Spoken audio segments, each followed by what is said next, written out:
KTN, kaunti ya Uasin Gishu.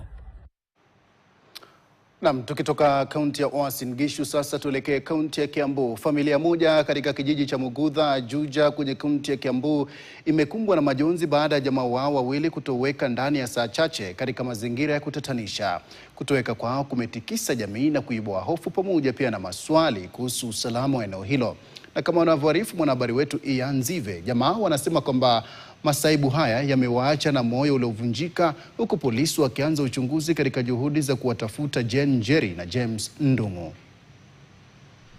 Utulivu wa kijiji cha Mugudha ulivunjwa na mayowe usiku wa manane. Sauti inayoaminika kuwa ya Jane Njeri mwenye umri wa miaka 45, mama wa mtoto mmoja.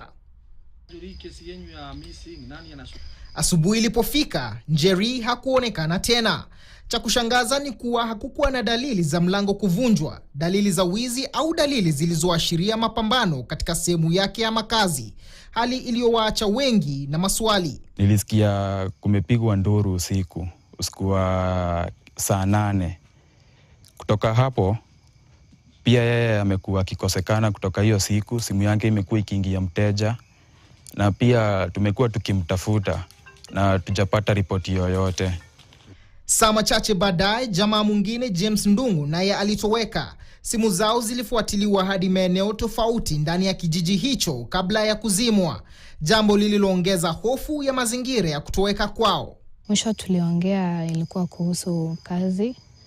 Aliniambia kwamba kuna watu ambao wanaongea nao kwa sababu kuna mahali alikuwa anataka kwenda kazi, na pia kaniuliza kuhusu kazini kwetu kuko aje. Nikamwambia kuko sawa, na tukuongea sana hiyo siku. Licha ya familia kuanzisha msako na kulipiga ripoti kwa polisi, bado hakuna taarifa kuhusu waliko wapendwa wao, huku wakitoa wito wa msaada. Mahali popote walipo, tunaomba kama wako uhai wajitokeze, na mwenye kama ni mtu aliwabeba awaachilie tu.